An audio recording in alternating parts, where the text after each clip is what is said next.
for coming out today.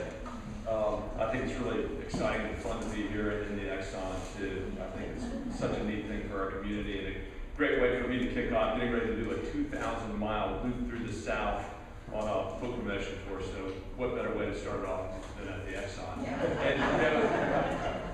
And this Exxon in particular is, sort of kind of a pillar of our little community here. It's amazing. We get the newsletter, we read it. The people are nice, honest. It's just a great place. And my parents brought their cars here, and now I bring mine here, and so it's really great to be here.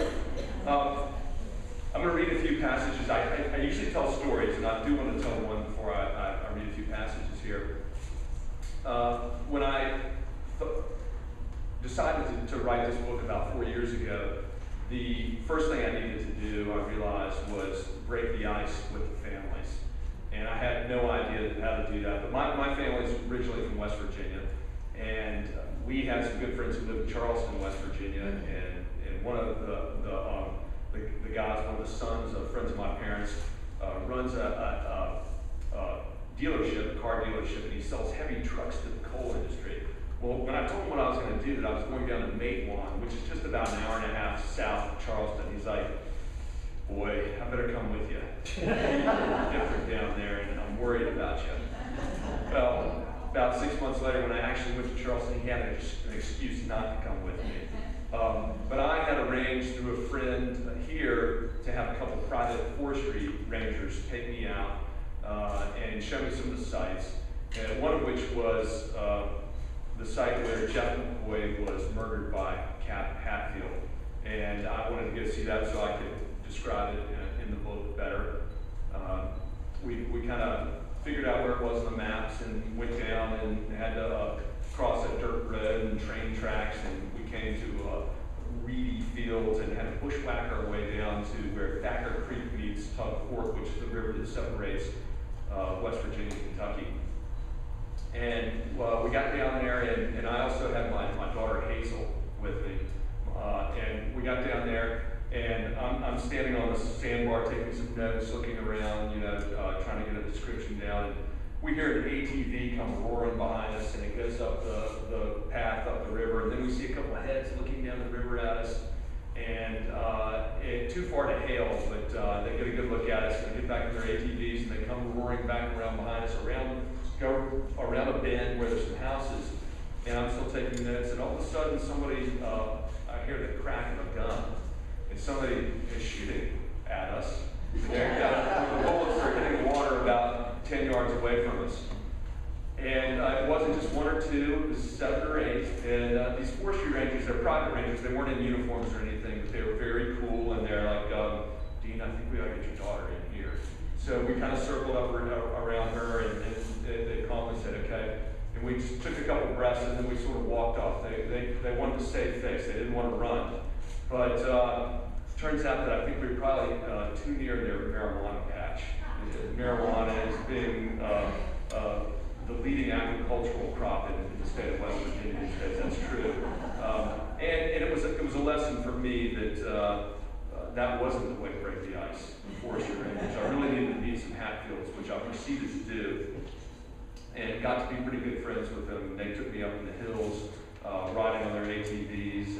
And the first time I went, one of the guys who took me up had a pistol in a holster on his side, strapped a chainsaw to his ATV, and we go roaring up these really steep trails that they call outlaw trails.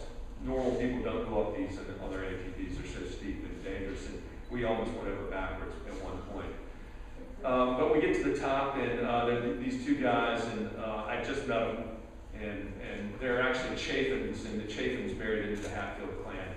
And we get up there, it's a very narrow ridge.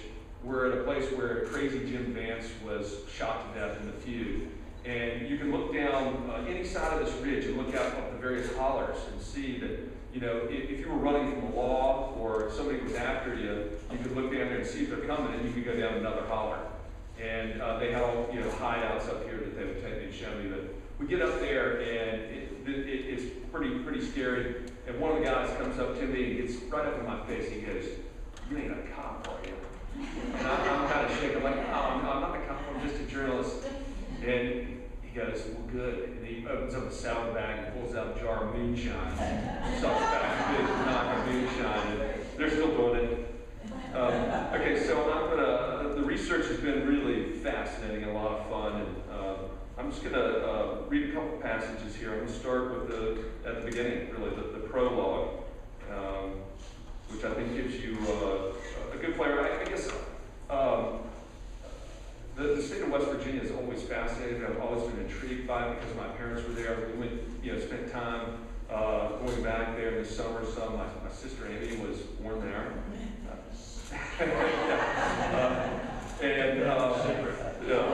Okay, so the prologue is called The Fate of Cotton Top Mounts, and February 18th, 1890.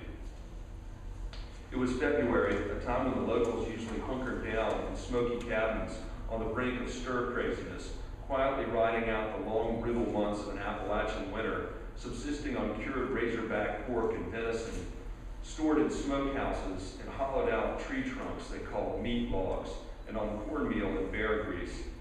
But this year, a quarter century after the end of the war that had scarred them all deeper than they even knew and deposited a black feud in their midst, like a miasma trapped in the hills, the bloodthirst in their veins had worked on them like spring, thawing their deep inner reserve, bringing forth in their minds words that needed to be uttered and images that needed to be seen.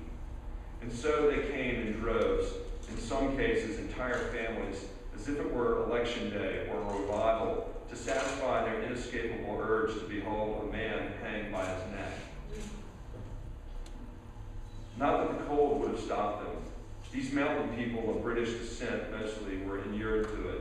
They left their cabins lightly chinked to let air circulate, and even in winter closed their doors only at night. They rarely wore coats, if they had them, and routinely did chores barefoot in the snow.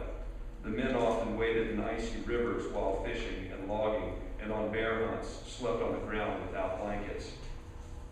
On this day, they emerged on foot from the hollers, where their cornfields lay at such an incline that one visiting newspaper reporter said their places looked like farms stood on their edges. Many traveled on trails, breathing again hope in the crisp air of the Cumberland Plateau, where the hills were covered in magnificent trees, descended from the great swath of first-growth wilderness. Here oaks bulged to 20 feet around, and tulip poplars soared 200 feet in the sky. Lean and long-legged, these mountain people were accomplished walkers, used to covering distances with burdens that city dwellers could hardly imagine.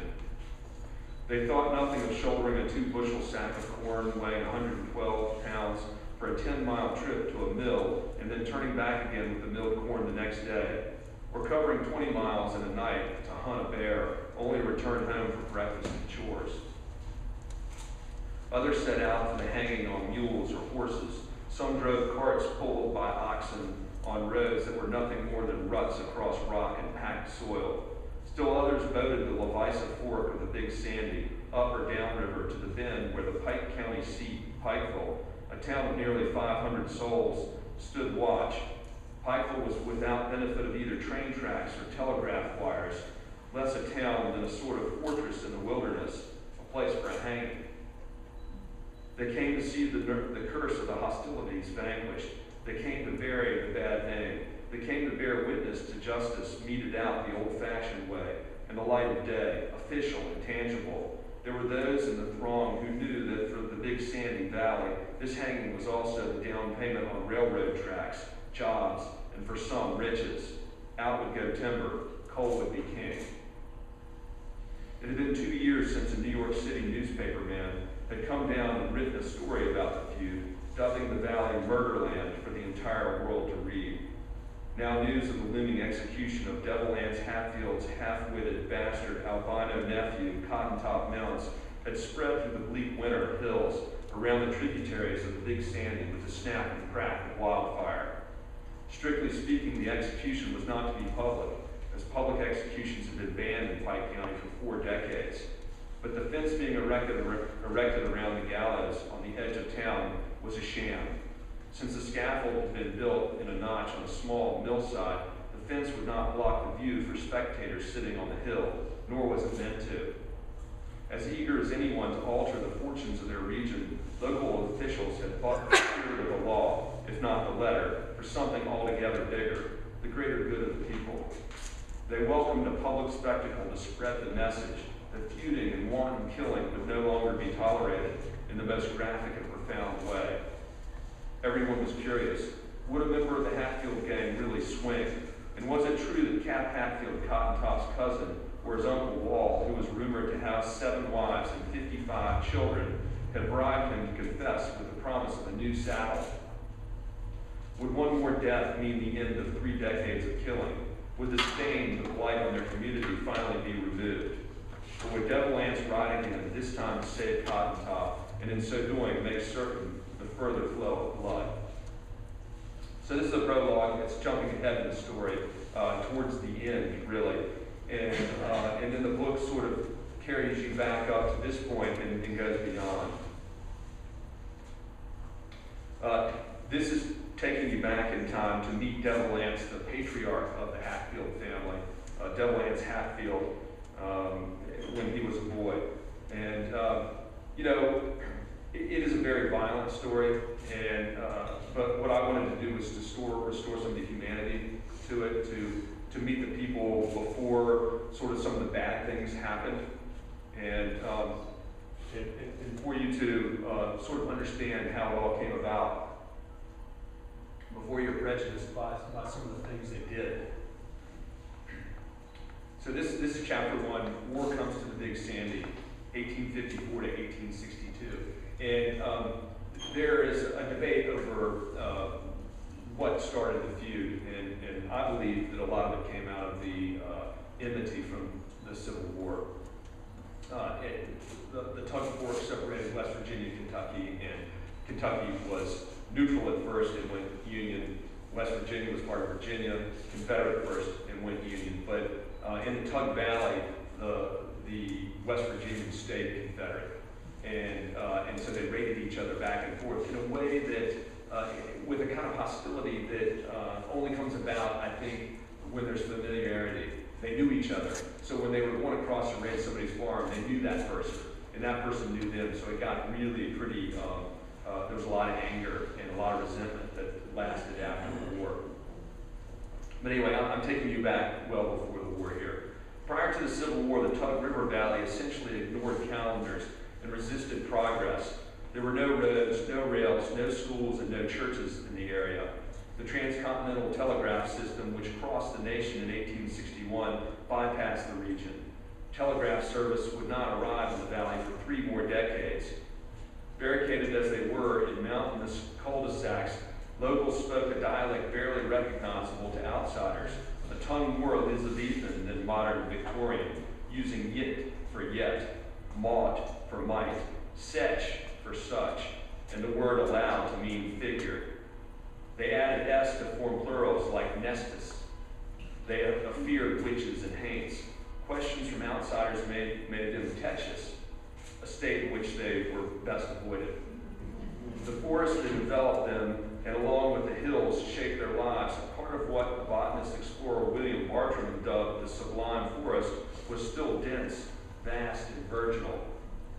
One day in the fall of 1854, when he was 15, Ants Hatfield went out in the forest to bag some squirrels for the stew pot, something he had done many times before. Gangly on his way to 6 feet, Ants, whose mother called him Antsy, was always on the move, slipping adroitly through the trees, already with the signature Hatfield slouch in his gait. His hawk-nosed intensity and nasal twang were cut by a penchant for practical jokes.